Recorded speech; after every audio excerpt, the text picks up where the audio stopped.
നമ്മളെ നല്ല അടിപൊളി ഒരു ആപ്പിൾ വെറൈറ്റി കാണിക്കാം. ഇത് ആപ്പിളാണെന്ന് ചോദിച്ചു കഴിഞ്ഞാൽ ആപ്പിളല്ല, ഇതൊരു കാട്ട് ആപ്പിളാണ്.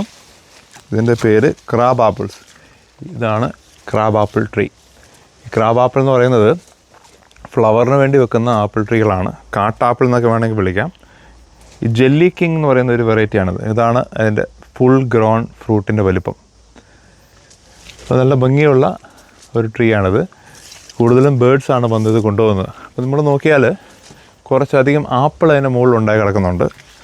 അതിൻ്റെ കാരണം എന്താ വെച്ചാൽ നമ്മൾ ഈ ക്രാബ് ആപ്പിൾ ട്രീയിലേക്ക് നമ്മൾ സാധാരണ ആപ്പിൾ ഗ്രാഫ്റ്റ് ചെയ്താണിത്. ഇതുണ്ട്, നമുക്ക് നല്ല സുന്ദരൻ ആപ്പിളുകൾ ഉണ്ടായി കിട്ടിയിട്ടുണ്ട്. ഇതാണ് ക്രാബ് ആപ്പിൾ ട്രീയിൽ സാധാരണ ആപ്പിൾ. അപ്പോൾ ഈ ക്രാബ് ആപ്പിൾ ട്രീയുടെ പ്രത്യേകത എന്ന് വെച്ചാൽ ഞാൻ ആദ്യം പറഞ്ഞ പോലെ നല്ല സൂപ്പർ ഫ്ലവേഴ്സുകളായിരിക്കും. ഫ്ലവറിന് വേണ്ടിയിട്ടാണ് കൂടുതൽ ആൾക്കാർ ഈ ക്രാബ് ആപ്പിൾ വെക്കുന്നത്. ഈ ക്രാബ് ആപ്പിൾ വെച്ച് കഴിഞ്ഞാൽ വേറൊരു ഗുണവും കൂടെയുണ്ട്. നമ്മൾ സാധാരണ ആപ്പിൾ ട്രീ ഒരെണ്ണയും മേടിച്ച് വെച്ചിട്ടുണ്ടെങ്കിൽ അതിന് പോളിനേഷൻ കിട്ടുന്നില്ല എന്നുണ്ടെങ്കിൽ ക്രാബ് ആപ്പിൾ ട്രീ അടുത്തുണ്ടെങ്കിൽ നമുക്ക് സാധാരണ ആപ്പിൾ ട്രീയെ പോളിനേറ്റ് ചെയ്യും. അതായത് ക്രാബ് ആപ്പിളിൻ്റെ ഫ്ലവേഴ്സ് കുറച്ച് ലോങ് ലാസ്റ്റിംഗ് ആയിട്ടുള്ള ഫ്ലവേഴ്സാണ്.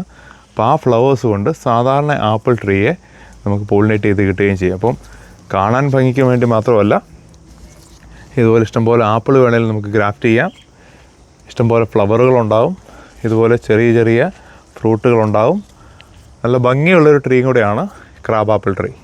ഈ വെറൈറ്റിയുടെ പേര് ജെല്ലി കിങ്. നമുക്ക് ജെല്ലിയൊക്കെ ഉണ്ടാക്കാണ്ട്, ഇത് കിളിക്ക് കൊടുക്കണമെന്നില്ല. ഇത് വേണമെങ്കിൽ നമുക്ക് പ്രസ് ചെയ്ത് ജെല്ലിയൊക്കെ ഉണ്ടാക്കി എടുക്കാനും സാധിക്കും. ഉഗ്രൻ ട്രീ ആണ് ക്രാബ് ആപ്പിൾ.